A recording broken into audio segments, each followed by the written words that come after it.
तीन भुवन में सार वीतराग विज्ञानता। शिव स्वरूप शिवकार नमः त्रियोग समारिके।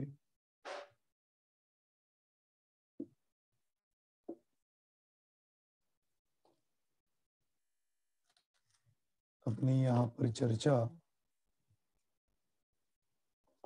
जम्बूद्वीप के बारे में चल रही है और जम्बूद्वीप के बारे में चर्चा करते हुए कल हम देख रहे थे जम्बूद्वीप और जम्बूद्वीप में होने वाला भरत क्षेत्र। जम्बूद्वीप में जो भरत क्षेत्र है उस भरत क्षेत्र के प्रमाण के बारे में कल अपन ने चर्चा की थी कि वह जम्बूद्वीप में होने वाला भरत क्षेत्र जम्बूद्वीप की अपेक्षा 190वां भाग है, या जम्बूद्वीप भरत क्षेत्र से 190 गुना है। इसकी चर्चा कल हमने की थी। अब इस चर्चा के बारे में आज हम आगे विषय बढ़ाते हैं और देखेंगे कि यह जम्बूद्वीप इस भरत क्षेत्र से 190 गुना कैसे है। वैसे देखा जाए तो जम्बूद्वीप का विस्तार सामान्य रूप से 1 लाख योजन तो है ही। अब 1 लाख योजन का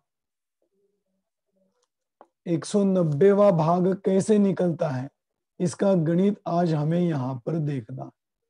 आपके सामने दिखाई दे रहा है यह जम्बूद्वीप है और इस जम्बूद्वीप के बारे में अब हम यहाँ पर चर्चा करने जा रहे हैं। देखिए, यह जो दिखाई दे रहा है ये जम्बूद्वीप, और इस जम्बूद्वीप में यह जो आप देख रहे हैं यह है भरत क्षेत्र। अब इसकी चर्चा हम देखें, वैसे मैंने शुरुआत में बताया था कि यह जो भरत क्षेत्र है ये यहां से यहां तक 526 6/19 इतनी चौड़ाई वाला है। अब ये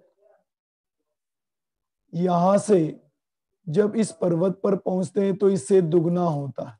इसके लिए तत्वार्थ सूत्र में भी और तिलोय पण्णति में भी एक गणित बताया।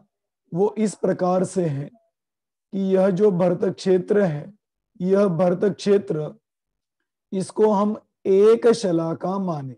आप समझ लेना, अभी ये थोड़ा सा गणित बता रहा हूं। इस भरत क्षेत्र को एक शलाका माने। एक शलाका मतलब आप जैसे गणित करते हैं तो गणित में जैसे हम एक्स पकड़ते हैं ना, एक्स पकड़ के गणित करते हैं, इस हिसाब से हमने इस जम्बूद्वीप में होने वाले भरत क्षेत्र को एक शलाका माना। एक शलाका इसको इसलिए माना है क्योंकि जम्बूद्वीप में भरत क्षेत्र, यह क्षेत्र सबसे छोटा है, इसलिए इस भरत क्षेत्र को हमने एक शलाका माना। इससे दुगना आगे वाला पर्वत है तो अपने आप ही इस पर्वत की शलाका 2 हो गई। पर्वत से यह क्षेत्र दुगना है तो इस क्षेत्र की शलाका 4 हो।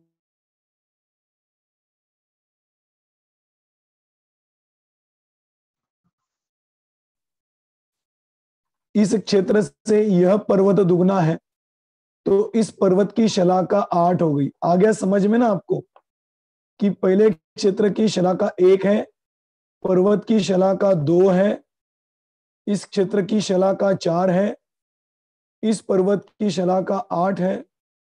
अब इस पर्वत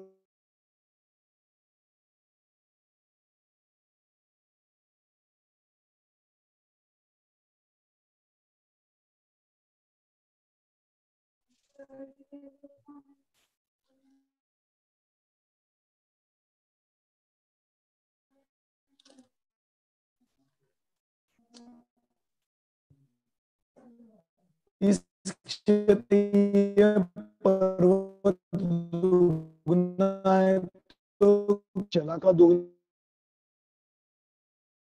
क्षेत्र दुगना है तो इसकी शलाका चौगुनी हो गई।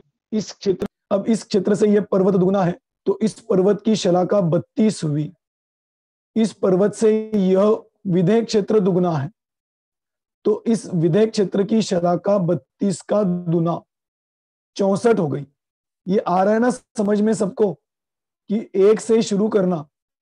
विधेय भरत क्षेत्र एक शलाका, पहला पर्वत 2 शलाका, पर्वतक से क्षेत्र दुगना है तो 2 से दुना 4 शलाका। इस क्षेत्र से यह पर्वत दुना है तो इस पर्वत की शलाका 8 हो गई। 8 इस पर्वत से यह क्षेत्र दुगना है तो इसकी शलाका 16 हो गई। इस क्षेत्र से यह पर्वत दुगना है तो इस पर्वत की शलाका 32 हुई और इस पर्वत से यह क्षेत्र दुगना है तो इस क्षेत्र की शलाका 64 हो गई। अब जब इस क्षेत्र पर पहुंचे हैं, इस क्षेत्र से अगले पर्वत पर पहुंचते हैं तो यह पर्वत इस क्षेत्र से आधा है। तो जब इस क्षेत्र की शलाका 64 है तो अपने आप ही इस पर्वत की शलाका आधी हो गई तो 32 हुई। इस पर्वत की जितनी शलाका है उस पर्वत से यह क्षेत्र आधा है तो इस क्षेत्र की शलाका इससे आधी हो गई तो 32 से आधा 16 हो गई। 16 से यह पर्वत आधा है तो इस पर्वत की शलाका 8 हो गई। इस पर्वत से यह क्षेत्र आधा है तो इस क्षेत्र की शलाका 4 हो गई। इस क्षेत्र से यह पर्वत आधा है तो इस पर्वत की शलाका 2 हो गई और इस पर्वत से यह क्षेत्र आधा है तो इस क्षेत्र की शलाका 1 हो गई। तो कुल मिला के समझ लो आप कि भरत क्षेत्र से शुरू करते हैं तो क्षेत्र पर्वत क्षेत्र पर्वत क्षेत्र पर्वत ऐसे विधेय क्षेत्र तक तो दुगनी दुगनी शलाकाएं होती जाती है और विधेय क्षेत्र के बाद पर्वत क्षेत्र पर्वत क्षेत्र पर्वत क्षेत्र ऐसा जब करते हुए आते हैं तो उस विधेय क्षेत्र की 64 शलाका से आधा आधा करते जाएंगे तो ऐरावत क्षेत्र तक एक शलाका होती। अब यदि आपके पास पेन और कॉपी हो तो इसको आप प्लस कीजिए। भरत क्षेत्र की एक शलाका, प्रगति फोन कर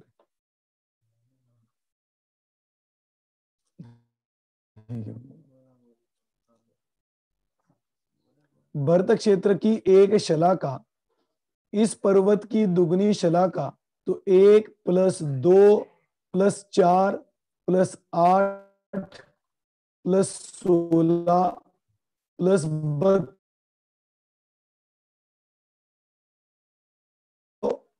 इस क्षेत्र से ये पर्वत आधा है तो अपने आप यहां तक 32 है तो इसका उल्टा ले लो।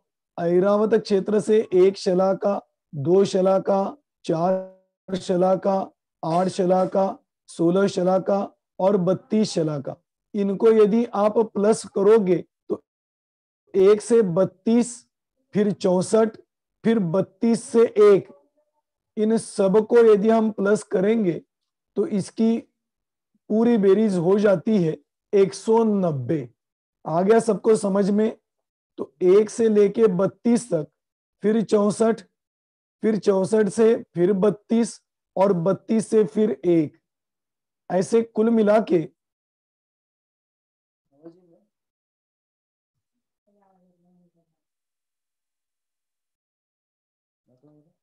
हेलो, सबको आवाज आ रही ना? हेलो हेलो, आवाज आ रही है? हेलो, आवाज आ रही है सबको?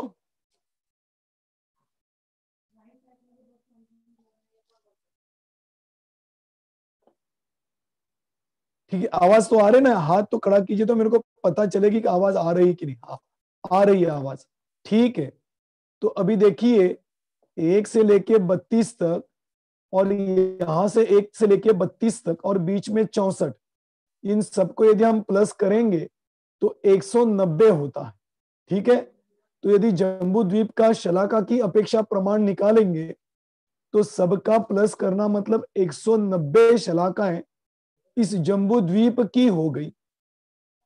जब इस जम्बू द्वीप की 190 शलाका हुई तो उन 190 शलाका में एक शलाका तो इस भरतक क्षेत्र की हो गई और एक शलाका इस ऐरावत क्षेत्र की हो गई।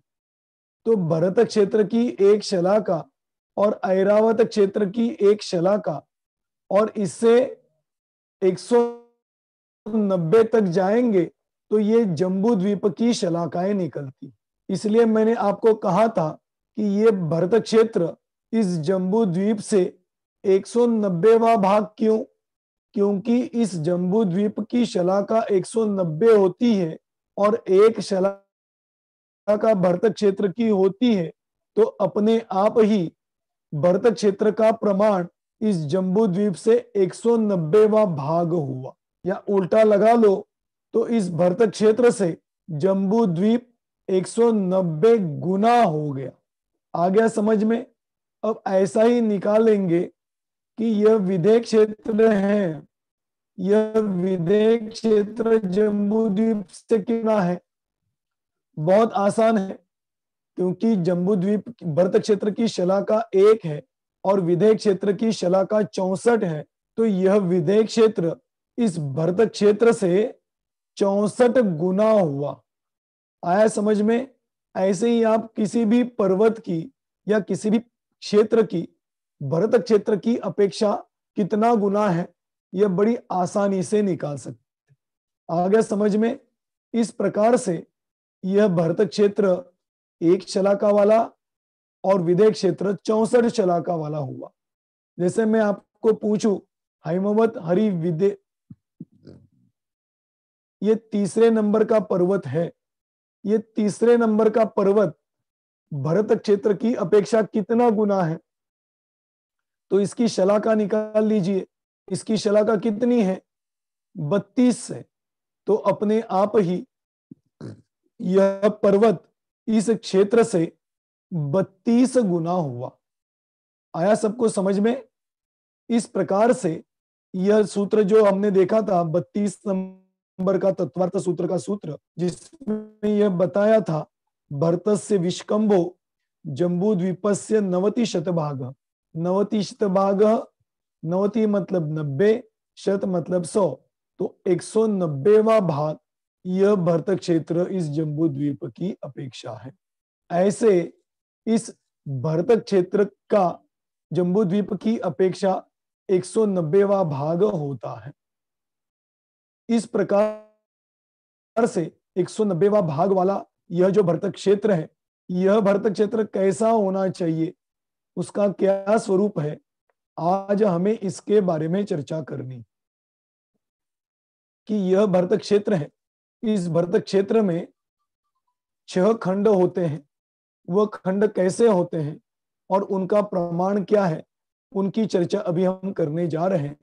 आप सब ध्यान से सुनना। देखिए, यह भरतक क्षेत्र है, ये जो ग्रीन कलर का आपको दिखाई दे रहा है, यह भरतक क्षेत्र है। इस भरतक क्षेत्र की चौड़ाई 526 6/19 है। 526 6/19 कहां से कहां तक? इस कोने से लेके इस कोने तक, मतलब इस पर्वत की तलहटी तक, और इस कोने से लेके भरतक क्षेत्र का विस्तार 526 6/19 है। जब 526 6/19 है, अब इसके बारे में थोड़ी सी चर्चा करेंगे, वो ध्यान दीजिए। इस भरतक क्षेत्र के बीचों बीच एक पर्वत है, जिस पर्वत का नाम है विजयार्ध पर्वत। क्या नाम है? विजयार्ध पर्वत। ये बिल्कुल इस भरतक क्षेत्र के बीचों बीच इस कोने से लेके इस कोने तक फैला हुआ है। ऐसा इस कोने से इस कोने तक फैला हुआ यह भरतक क्षेत्र है। भरतक क्षेत्र में विजयार्ध पर्वत है। अब इस पर्वत का नाम विजयार्ध पर्वत क्यों पड़ा? क्योंकि यहां तक चक्रवर्ती जब आता है तो उसकी आधी विजय होती है। विजय अर्ध, अर्ध मतलब आधा, और विजय, तो वह जब 6 खंड जीतने के लिए निकलता है तो इस पर्वत तक पहुंचता है तो उसका आधा विजय होता है। इसलिए इस पर्वत का नाम है विजय अर्ध, विजयार्ध। इस प्रकार से इस भरत क्षेत्र में यह पर्वत बीचों बीच फैला हुआ है। इस पर्वत के कारण यह भरत क्षेत्र उत्तर और दक्षिण दिखाई दे रहा है ना आपको, उत्तर और दक्षिण।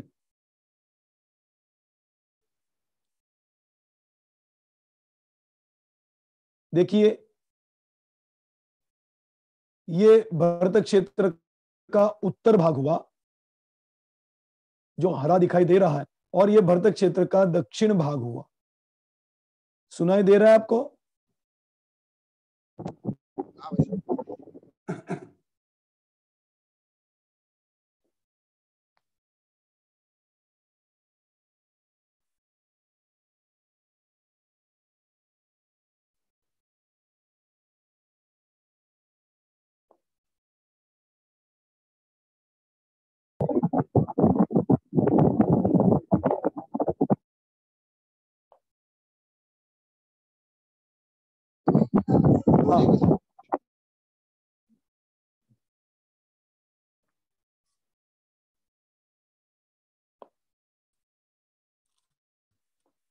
हाँ, सुनाई दे रहा है सबको अभी? हाँ भाई साहब। हाँ, अब देखिए यह जो भरत क्षेत्र है, इस भरत क्षेत्र में ये जो पर्वत है, जिस पर्वत का नाम हमने विजयार्ध पर्वत देखा था, इस विजयार्ध पर्वत का नाम विजयार्ध इसलिए क्योंकि चक्रवर्ती जब 6 खंडों को जीतने के लिए यहां तक के बाद उसकी आधी विजय होती है, इसलिए इसका नाम है विजयार्ध पर्वत। यह विजयार्ध पर्वत इस भरत क्षेत्र में इस कोने से इस कोने तक फैला है। इसलिए इस विजयार्ध पर्वत के कारण यह जो भरत क्षेत्र है यह 2 भागों में विभाजित होता है। यहां से लेके यहां तक उत्तर का भाग, और यहां से यहां तक दक्षिण का भाग। यह उत्तर का एक भाग हुआ, यह दक्षिण का दूसरा भाग हुआ। ऐसे इस पर्वत के कारण यह भरत क्षेत्र 2 भागों में विभाजित हुआ था।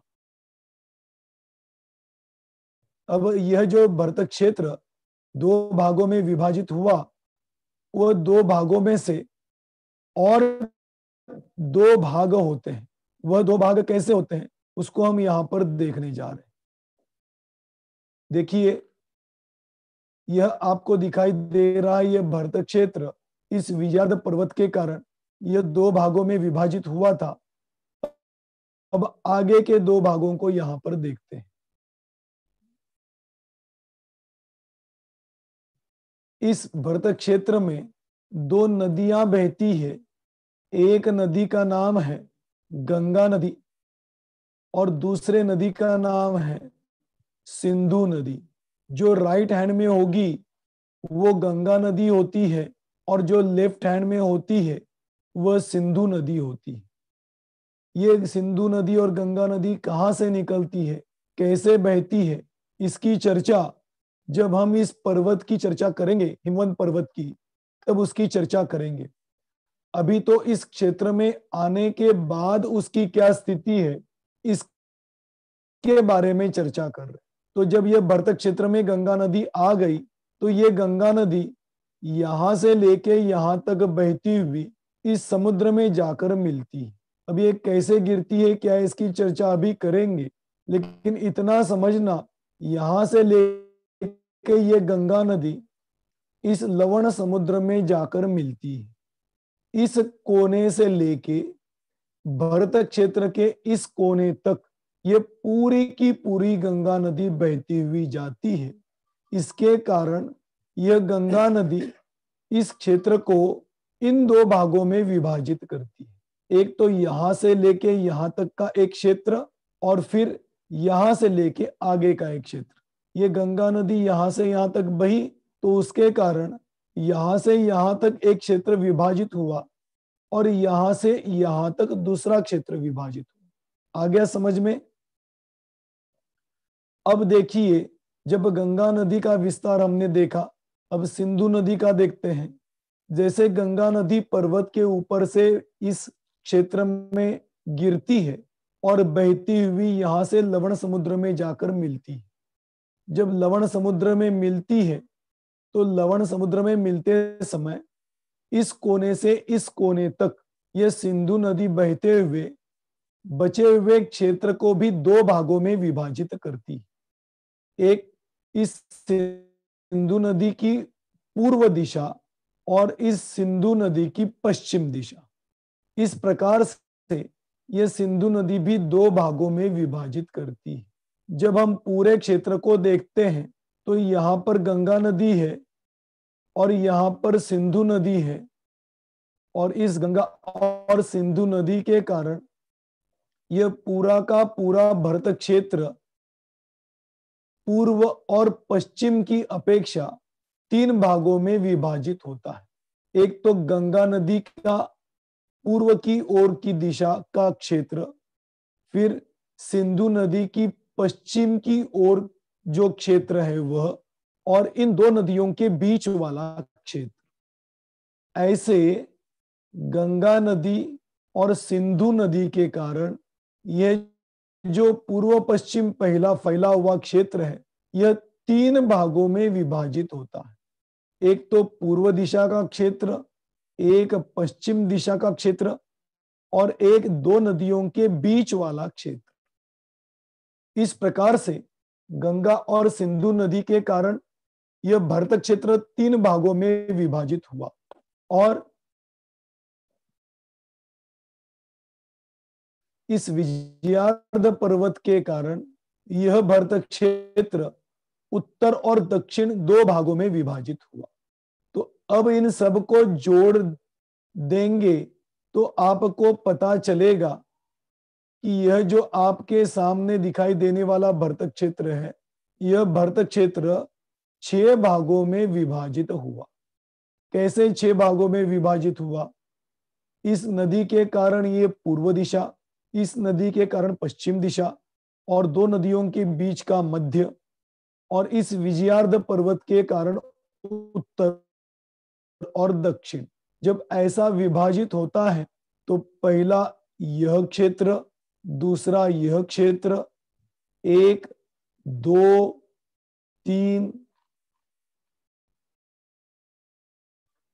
4 5 और बीच वाला 6। ऐसे यह भरत क्षेत्र 6 भागों में विभाजित हुआ।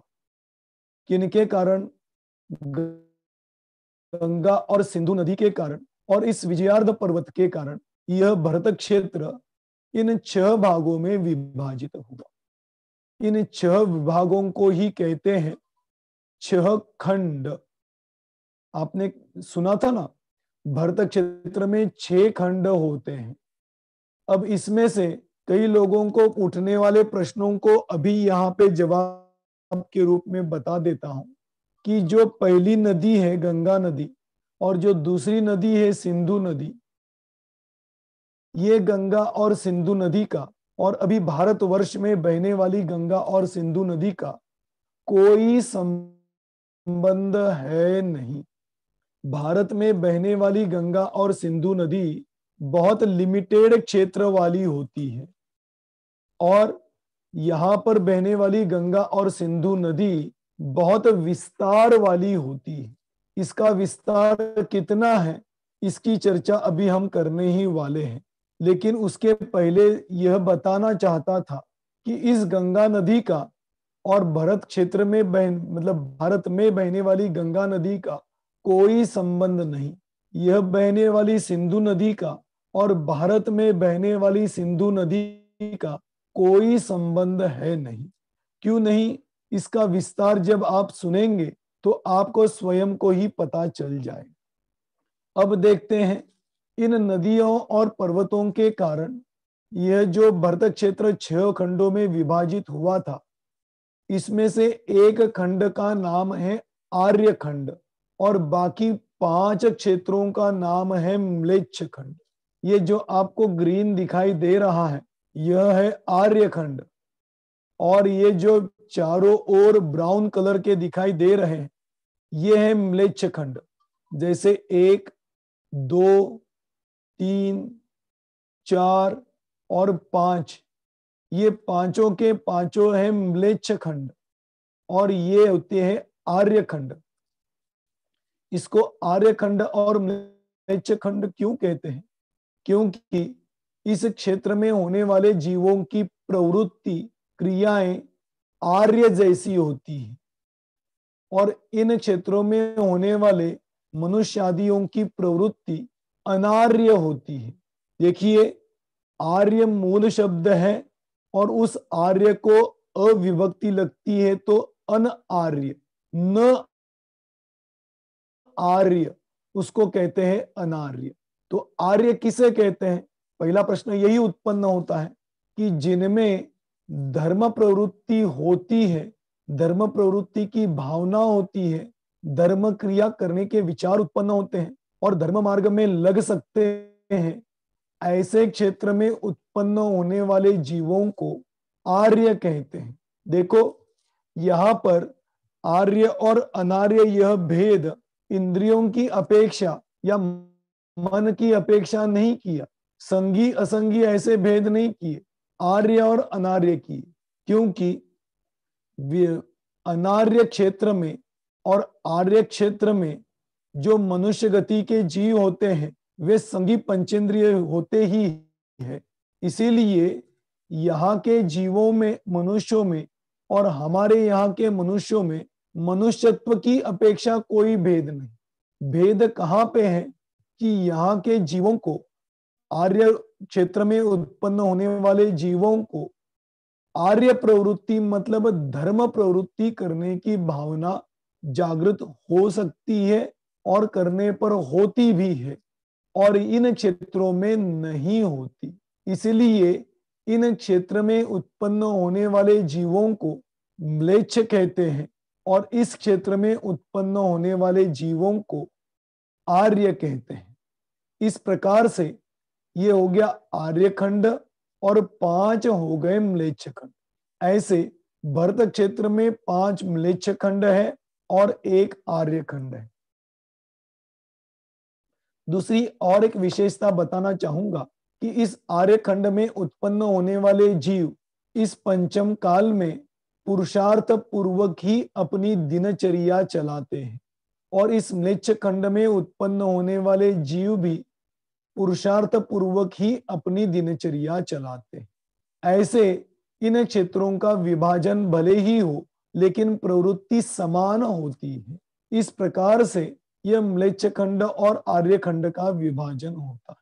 अब थोड़े से आर्य खंड के बारे में चर्चा करें। यह जो बीच में ग्रीन कलर का है, यह जो आर्य खंड है, यह पहले समझ लेना कि मैंने यहाँ पर ग्रीन कलर निकाला है, तो आप ये मत समझना कि आर्य खंड ग्रीन कलर का होता है, ऐसा बिल्कुल नहीं। यह तो समझने के लिए मैंने ग्रीन कलर दिया। कुलाचल पर्वतों के कलर तो कुल परंपरा से चले आ रहे हैं, लेकिन क्षेत्रों के रंग कुल परंपरा से नहीं आए। इस प्रकार से यह समझने के लिए ग्रीन कलर दिया है। ऐसा ग्रीन कलर का यह जो आर्य खंड है, इस आर्य खंड में 63 शलाका पुरुष उत्पन्न होते हैं। देखिए, जैसे चक्रवर्ती है, बलभद्र है, नारायण, प्रतिनारायण, ये जो उत्पन्न होते हैं, ये सभी के सभी पुण्यशाली जीव इस आर्य खंड में उत्पन्न होते हैं, और आर्य खंड में भी इस क्षेत्र में उत्पन्न होते हैं। यह जो मैंने गोला निकाला है, यह एक आपको समझ में आए इसलिए निकाला है। ये क्या निकाला है, यह थोड़ा समझना। हर एक का प्रश्न यही होता है कि हम जो विश्व कहते हैं, यह विश्व कहाँ हमें मिलेगा। एक ने तो मेरे को ये बोला था कि अपने विश्व में यह जम्बू द्वीप कहाँ दिखाई देगा। तभी मैंने आपको बताया था कि इस विश्व में जम्बू द्वीप नहीं दिखाई देता, बल्कि जम्बू द्वीप में आपको विश्व बताऊंगा।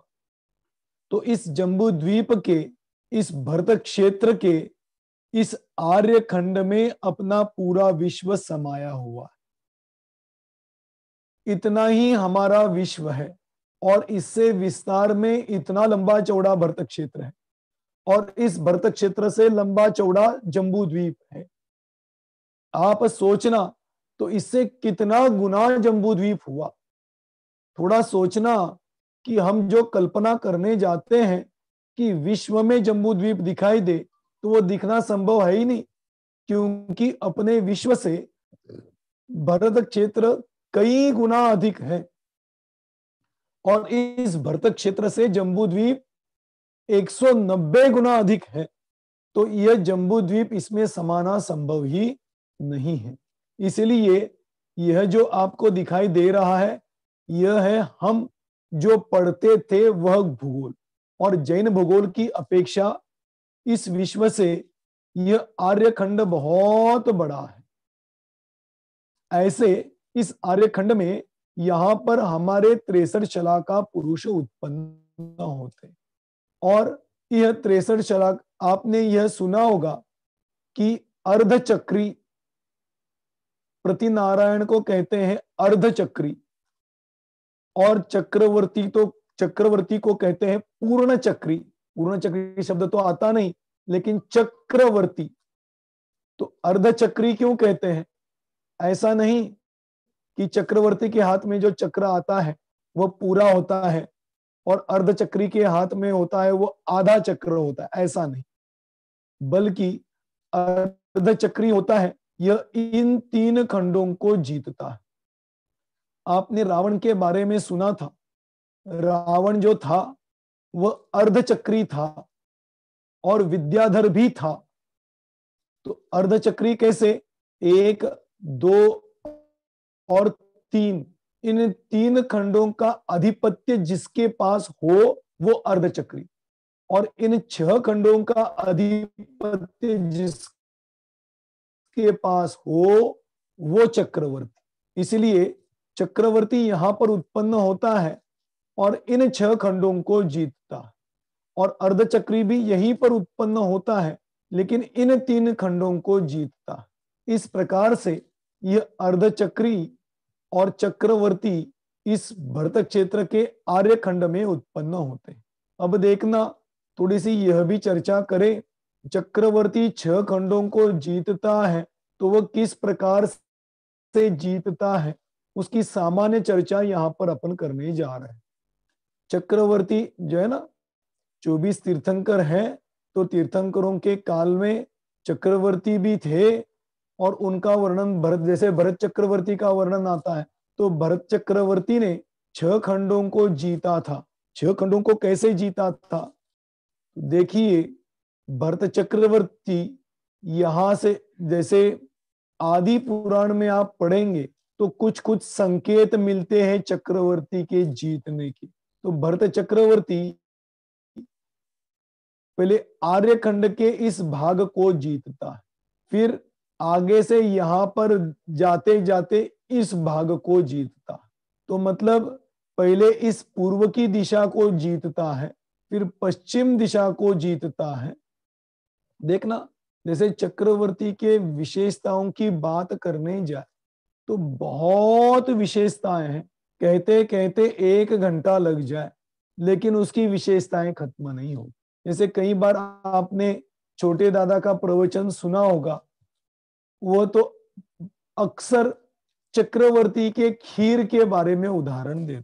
खैर, हमें खीर की चर्चा नहीं करनी है, लेकिन यहां पर यह समझना है कि चक्रवर्ती के पास अश्वरत्न होता है, चक्रवर्ती के पास रथ रत्न होता है, चक्रवर्ती के पास चक्र रत्न होता है, चक्रवर्ती के पास दंड रत्न होता है।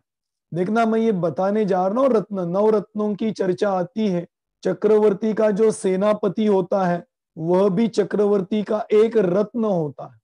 जैसे रत्न कहते ही हमारे दिमाग में सब पुद्गल वस्तुएं सामने आती है, क्योंकि आज तक हमने अपने अंगूठी में या गहनों में जड़े हुए रत्न ही देखे हैं। इसलिए हम ऐसा समझते हैं कि रत्न अक्सर लाल, पीले, हरे इस कलर के होते हैं। लेकिन रत्न को रत्न इसलिए कहते हैं क्योंकि उसमें कुछ अपनी अलग से खासियत होती है, विशेषता होती है। जो विशेषता होती है उसको लिए हुए उस पुद्गल के टुकड़े को रत्न कहा जाता है। इसी प्रकार से चक्रवर्ती के पास विशेषता को धारण करने वाली जितनी वस्तुएं हैं, सजीव हो चाहे निर्जीव हो, इन सब वस्तुओं को रत्न ऐसे कहा जाता। जैसे रथ रत्न मैंने कहा था, जब चक्रवर्ती इस समुंदर के पास पहुंचता है या इस नदी के पास पहुंचता है, इसकी भी चर्चा अपने को करनी थी। मैं पहले आपको यह बता दूं। देखिए, चक्रवर्ती जब इस समुद्र नदी के पास पहुंचता है तो उसके पास रथ रत्न होता है। रथ रत्न की क्या खासियत होती है? जैसे रत्न यदि पानी से चले, पानी में से चले तो पानी में डूब जाएगा, उसका पहिया पानी के अंदर चला जाएगा। लेकिन चक्रवर्ती का जो रथ होता है, वह रथ इस नदी में प्रवेश करता है तो वह इस नदी के ऊपर तैरता हुआ प्रवेश करता है, डूबता नहीं है। जैसे नदी में नाव तैरते हुए आगे जाती है, ऐसे भरत चक्रवर्ती का रथ इस नदी के ऊपर नाव की तरह दौड़ता है। ऐसे विशेष रत्न उसके पास होता है। इस प्रकार से यह रथ रत्न हुआ। एक दंड रत्न होता है, एक अश्व रत्न होता है। मैंने कहा सेनापति भी एक रत्न होता है। सेनापति को रत्न क्यों कहते हैं, इसकी चर्चा अभी हमें यहाँ पर करनी है। ये जो 3-4 रत्न मैंने बताए, ये रत्न क्या क्या काम करते हैं वो अपने को यहाँ पर देखना है। जैसे चक्र रत्न को आपने सुना है, भरत चक्रवर्ती के अश्वशाला में चक्र रत्न उत्पन्न हुआ था, और चक्र रत्न उत्पन्न होने के बाद वह 6 खंडों को जीतने के लिए निकला। जब चक्रवर्ती 6 खंडों को जीतने के लिए निकलता है तो उस जीतने के लिए पूरी सेना के साथ निकलता है, अकेला तो निकलता नहीं। उसकी पूरी की पूरी सेना उसके साथ निकलती है। ऐसे बहुत उसके सेना के बारे में भी वर्णन आता है, कितने रथ होते हैं, कितने घोड़े होते हैं, कितने हाथी होते हैं, कितने पैदल सेना होती है। ऐसे पूरा का पूरा वर्णन आता है। खैर, उसकी चर्चा अभी हमें यहाँ पर नहीं करनी, लेकिन भरतेश वैभव में आपको पढ़ने के लिए मिले। ऐसे सब सेना को लेकर जब चक्रवर्ती 6 खंडों को जीतने के लिए होता है तो सबसे आगे चक्र रत्न होता है, और फिर पूरी की पूरी सेना उसके पीछे चलती हुई निकलती है ना। ये तो आपने सुना है कि चक्रवर्ती 6 खंडों को जीत के आया, भरत चक्रवर्ती आया था तो उसने अपने ग्राम में प्रवेश करने के लिए ग्राम के पास पहुंचा तो उसका चक्र रत्न अंदर प्रवेश नहीं कर पा रहा। क्यों नहीं कर पा रहा था? तो पता चला कि उसका एक भाई उनके शरण नहीं आया है, इसीलिए वह चक्र रत्न उसके ग्राम में प्रवेश नहीं कर। इस प्रकार से अब वो बात मालूम है आपको, भरत और बाहुबली, उनका युद्ध हुआ, जीत गए, फिर बाहुबली को वैराग्य आया, दीक्षा लिया और चले गए, और पूरा का पूरा राज्य भरत को सौंप के चले गए।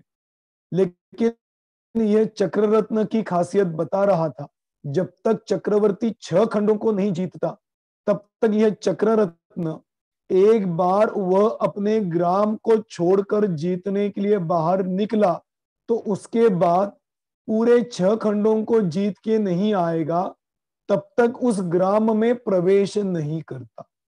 ऐसा वह चक्र रत्न होता है। और दूसरी चक्र रत्न की खासियत क्या है कि वह चक्र रत्न जब किसी के ऊपर छोड़ता है तो वह चक्र रत्न की यह खासियत होती है कि वह चक्र रत्न उस व्यक्ति का नाश करके ही दोबारा चक्रवर्ती के पास आता है। सिर्फ उसमें एक बात ऐसी है, एक्सक्यूज यह है कि वह चक्र रत्न अपने सगे भाई बंधुओं के ऊपर नहीं चलता। मतलब जो खून का रिश्ता अपन कहते हैं ना, उसके ऊपर नहीं चलता, उनको छोड़ के बाकी सबके ऊपर चल सकता। इस प्रकार से यह चक्र रत्न, चक्रवर्ती जब 6 खंडों के लिए जीतने के लिए निकलता है तो सबसे आगे यह चक्र रत्न निकलता है। फिर इस दिशा को जीतकर चक्रवर्ती इस तरफ जब आता है तो यहां पर आके देखिए, यहां पर रुकता है। क्यों रुकता है वह हमें यहां पर देखना है। यह जो आपको दिखाई दे रही है, इस विजयार्ध पर्वत में 2 गुफाएं हैं। वो कौन सी? वो विजयार्ध पर्वत की चर्चा करते हुए हम देखेंगे। अभी तो यह देखेंगे कि 2 गुफाओं में से यह एक गुफा है जो इसकी पश्चिम दिशा में है। उस पश्चिम दिशा में होने वाली गुफा को कहते हैं तिमिश्रा गुफा। क्या नाम बताया? तिमिश्रा गुफा। यह तिमिश्रा गुफा इस भरत क्षेत्र के पश्चिम भाग में होती है। जब चक्रवर्ती इस आर्यखंड को जीतकर यहां तक पहुंचता है तो यह गुफा का दरवाजा बंद होता है। परसों आपने मेरे को प्रश्न पूछा था किसी ने कि ये जो दरवाजे अकृत्रिम होते हैं वे कैसे होते हैं? जैसे हमारे घरों में होते हैं वैसे अखंड एक दरवाजा होता है कि ये 2 दरवाजे होते। देखना, इस प्रकार से यह 2 कपाट, ऐसे शब्दों का उल्लेख तिलोय परिणति और त्रिलोकसार में आता है। 2 कपाट मतलब 2 दरवाजे। ऐसे 2 दरवाजे एक के ऊपर एक लगे हुए इस तिमिश्रा गुफा को ढके हुए होते हैं। और इसकी तिमिश्रा गुफा की जो यह वेदी है, उस वेदी के नीचे से यह गंगा नदी बहती हुई आती। इसलिए बंद भी हो तो यह गंगा नदी रुक नहीं जाती, उसकी वेदी के नीचे से बहती हुई आगे चली जाती।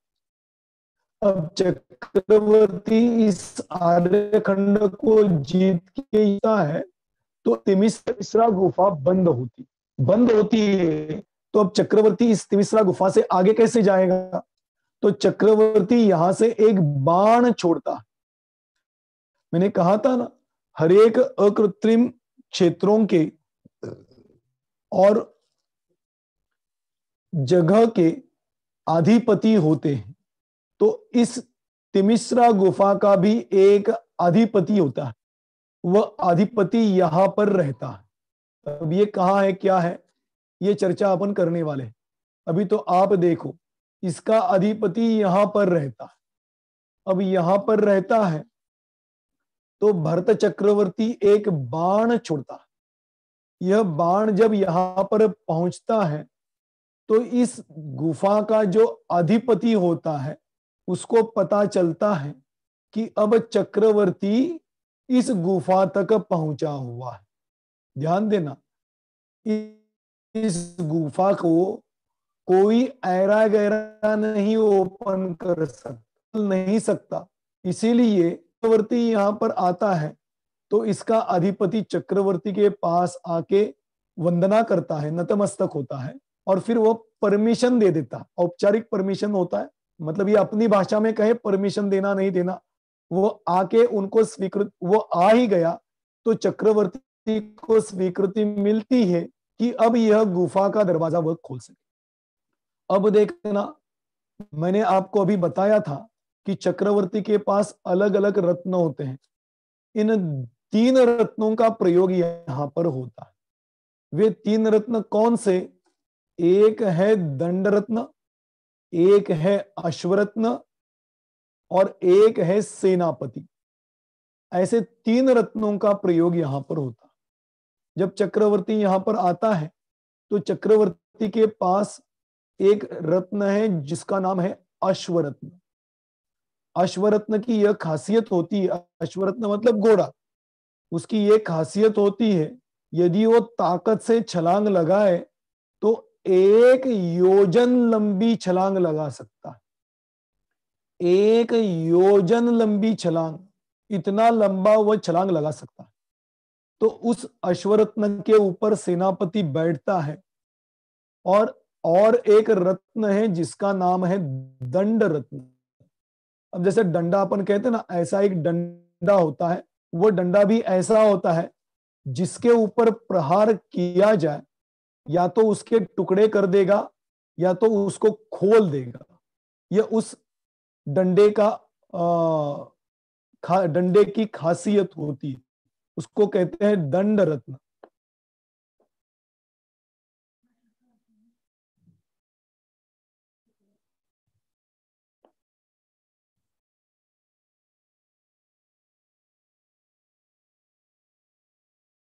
ठीक है, ये दंड रत्न मैंने जो बताया अभी आपको, तो वो दंड रत्न लेके वो अश्व पे बैठता है और इस तिमिश्रा गुफा की तलहटी में पहुंचता है और उस डंडे से इस दरवाजे के ऊपर प्रहार करता है।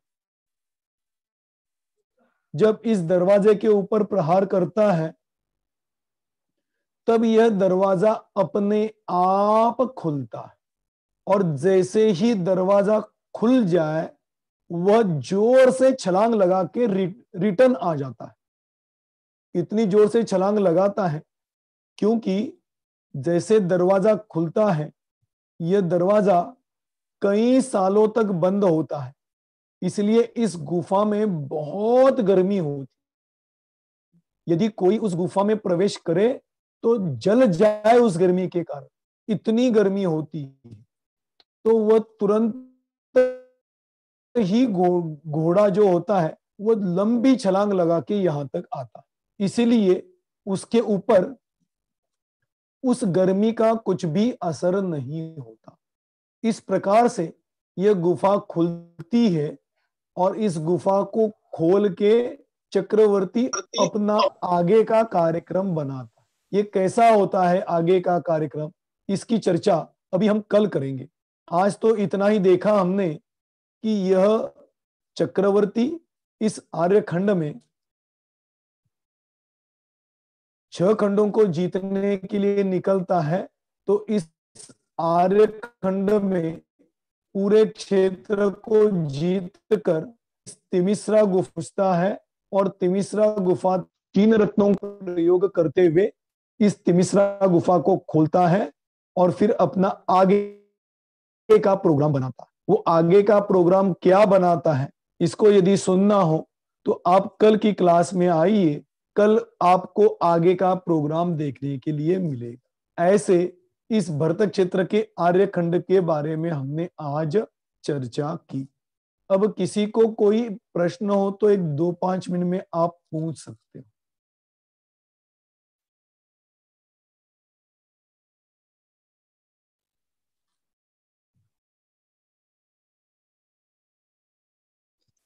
हेलो है भाई किसी साहब। को कोई प्रश्न? भाई साहब। हाँ हेलो। बोलिए। हाँ भाई साहब, जय वो जय। आगे का प्रोग्राम था 8 बजे 8 से। बजे था ना प्रोग्राम? तो हाँ भाई अभी साहब, 10 मिनट है। उसके पहले कुछ को चलाना।